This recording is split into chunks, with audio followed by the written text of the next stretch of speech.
ఇటుక బీజేపీ నాయకులు కృష్ణారెడ్డి గారితో మాట్లాడదాం. కృష్ణారెడ్డి గారు 4 ఏళ్ల క్రితము వరంగల్ డిక్లరేషన్‌లో రైతు డిక్లరేషన్‌లో 34 హామీలు ఇచ్చారు. ఇవన్నీ కూడా 100 రోజుల్లో పూర్తి చేస్తామని కాంగ్రెస్ ప్రభుత్వం చెప్పింది. ఇప్పుడు 900 రోజులు దాదాపుగా అవుతోంది. కానీ రైతు డిక్లరేషన్ సంగతి ఏమైంది? ఇటు బీఆర్ఎస్ మాత్రం రైతుల పక్షాన మేము ఉన్నాము, వాళ్ళ సమస్యలపై మేము పోరాడతాము అని సభలు పెట్టి వాళ్ళు ప్రభుత్వాన్ని గట్టిగా ప్రశ్నిస్తూ ఉంటే, ఇక్కడ బీజేపీ పాత్ర ఏంటి? బీజేపీ ఎందుకు మరి మౌనంగా ఉంది? ఇప్పుడు పశ్చిమ బెంగాల్ గెలుపు తర్వాత మా టార్గెట్ నెక్స్ట్ తెలంగాణని ఆపరేషన్ తెలంగాణ మొదలు పెట్టబోతున్నాము, ఢిల్లీలో కమలం గల్లీలో కమలం అంటున్నారు, డబుల్ ఇంజన్ సర్కార్ అంటున్నారు.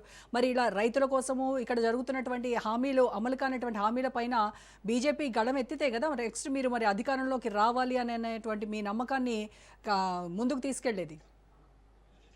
Yes madam. ముందుగా మీకు రాజనీతి వీక్షకులకు అలాగే చర్చా వేదికలో పాల్గొంటున్న వివిధ పార్టీల నాయకులకు పెద్దలందరికీ శుభ సాయంత్రం తెలియజేసుకుంటూ, ముఖ్యంగా ఏంటంటే మేడం, ఫస్ట్ మా బీజేపీ చెప్తాను కానీ ఫస్ట్ రైతులు ఎదుర్కొంటున్న సమస్యలు ఇందాక ఇద్దరు మాట్లాడింది.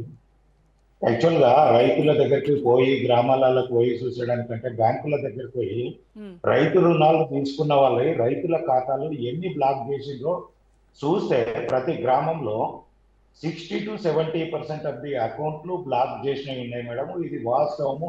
కావాలంటే రేపు ఒక 2 బ్యాంకులకు వెళ్దాము, ఎన్ని రైతుల అకౌంట్లు బ్లాక్ అయ్యాయి చూడండి. రైతుల దగ్గర పోతే వాళ్ళు మోమాటానికో ఇటు అటు తెలుస్తుంది. అక్కడ ఏంటంటే స్టేట్మెంట్లు తీసుకుంటే మీకు పూర్తి స్థాయిలో తెలుస్తుంది.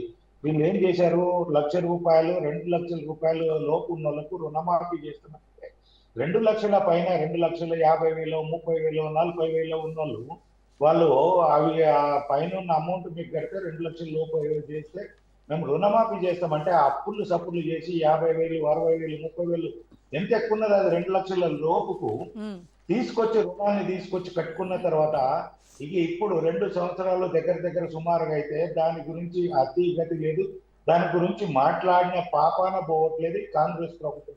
వాస్తవాలు తెలుసుకోకుండా ఆరోపణలు చేయట్లేదు మేడం. ఇది 100% వాస్తవము. నాతో రైతులు మాట్లాడిందే నేను మాట్లాడుతున్నాను. కృష్ణారెడ్డి గారు, క్షేత్రస్థాయిలో బీజేపీ పోరాటం ఎక్కడ కనబడట్లేదు. మేము ఒకటి మేడం, రైతుల గురించి మీకు బీజేపీ కనబడ్డదో లేదో కానీ మా కిసాన్ సేల్ ఉన్నది. మీకు కావాలంటే ఇప్పుడే వీడియోలు నేనే 2 రోజుల కింద నా కాన్స్టిట్యున్సీలో తాడువాయ మండలంలో రైతు రోకో రాస్తా రోకో చేయడం జరిగింది. కల్లాల దగ్గరికి పోయి అధికారులను నిలదీయడం జరిగింది. అంటే పార్టీలో మా పార్టీలో వెంగులు ఉంటాయి మేడం, కిసాన్ సెల్ ఉంటుంది. ఆ కిసాన్ సెల్ పూర్తి స్థాయిలో పనిచేస్తుంది. నాతో పాటు ఆర్ఎస్ఎస్ కిసాన్ సెల్ ఉంటుంది, వాళ్ళు కూడా పార్టిసిపేట్ చేసి మీరు తాడవే మండలింది. నిన్న జస్ట్ 3 days కిందకి మీరు రిపోర్ట్ తెప్పించుకోండి మేడం. అక్కడ రాస్తారు ఒక చేయడం జరిగింది. గిట్టుబాటు జరగలేదు, ప్రాపర్ గా కొనుగోళ్లు జరగట్లేదు. కొనుగోళ్ల విషయంలో అయితే చాలా దారుణంగా ప్రవర్తిస్తుంది కాంగ్రెస్ ప్రభుత్వం. అక్కడ జరుగుతున్నది గ్రౌండ్ రియాలిటీ నుంచి చెప్తాను మేడం, ఒక్కొక్క అంశం చెప్తాను. అక్కడికి ఏమవుతుందంటే మేడం, కొనుగోళ్ల దగ్గరికి నెల రోజులైనా ఎవరు రావట్లేదు.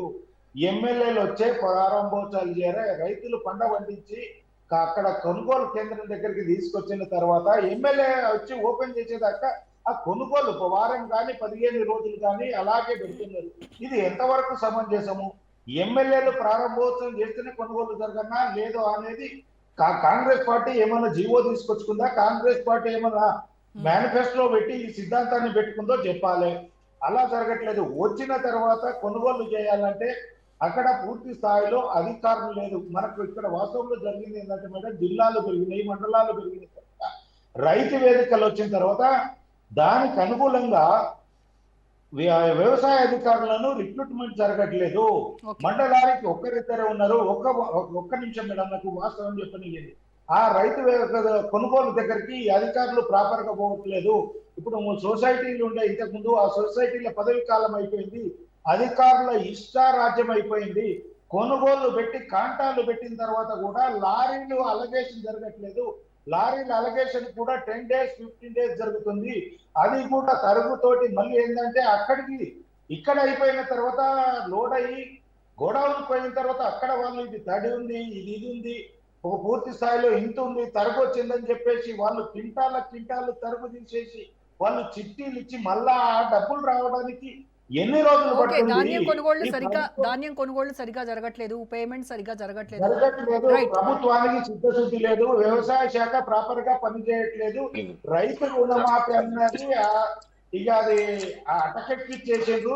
ఓకే. ఎంతసేపు మాయ మాటలు మభ్య పెట్టేసి ప్రభుత్వాన్ని నడపాలనుకుంటున్నారు. ఇక రేవంత్ రెడ్డి గారి పాత్ర ఇంకొకటి మేడం, ఒక నిమిషం వచ్చి రేవంత్ రెడ్డి గారి పాత్ర కేరళలో ఉన్నదన్నది ఏమున్నదండి?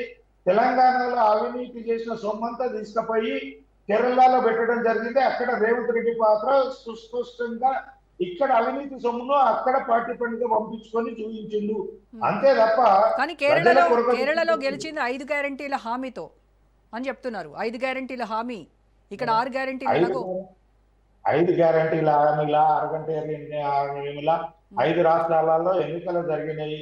ఇక దాని గురించి మళ్ళీ మనం డిబేట్ చేద్దామంటే ఆల్రెడీ డిబేట్ చేసినాము. కాంగ్రెస్ పరిస్థితి ఏంటంటే ముసల్దైంది, పాడెక్కే పరిస్థితిలో ఉంది. ఇక దానికి చేత కాదు, ఏమి కాదు, రేపో తీసుకుపోయి పాడెక్కిచ్చేసి ఇక మేము ఏదైతే ముక్తు కాంగ్రెస్ అన్నామో ఇక 1-2 రాష్ట్రాలలో ఉంది, ఆ పాడెక్కిచ్చేసి దాని లోపల పెట్టేస్తే ఇక దాని కాంగ్రెస్ గురించి మాట్లాడే పరిస్థితి ఏ రాష్ట్రంలో ఉండదు.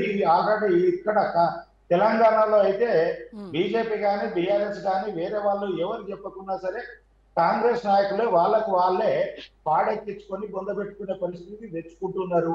వ్యవసాయదారులను కానీ నిరుద్యోగస్తులను కానీ ఇక ఏ ఒక్క రంగంలో కూడా కాంగ్రెస్ పార్టీ అనుకూలంగా ప్రజా అవసరాలకు అనుకుండా ప్రజలకు ఆకాంక్షలకు అనుకూలంగా పనిచేస్తలేదు. ఇక్కడ ఉన్న వాళ్ళని నేను ఒకటే చెప్తాను, 18-19 శాఖలు ఉండే దగ్గర 16 మంది మినిస్టర్స్ ఉన్నారు. 16 మంది మంత్రుల శాఖల పోర్ట్ఫోలియోలు చెప్పగలిగే పరిస్థితి ఉందా అంటే మనమే ఇంత రాజకీయ అనుభవం ఉన్న వల్లమే చెప్పలేని పరిస్థితుల్లో ఉన్నది అంటే ఇక మంత్రుల పనితీరు ఎలా ఉందో మీరు ఒకసారి అర్థం చేసుకోండి మేడం. తెలంగాణ ప్రజలు అర్థం చేసుకుంటారు. నుమాన్ గారు మీరు అడగట్లేదు, కేంద్ర గనుల శాఖ మంత్రి పేరు చెప్పానండి ఒకసారి.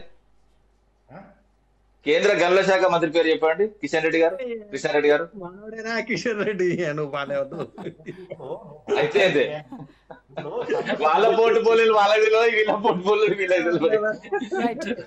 ఓన్లీ యాక్టివ్ ఉన్న వాళ్ళు మాత్రమే వాళ్ళ పేర్లు తెలుస్తాయి. సరే నేను అడుగుతలేను కానీ నేను అట్లా అంటలేను కానీ ఏమంటున్నా,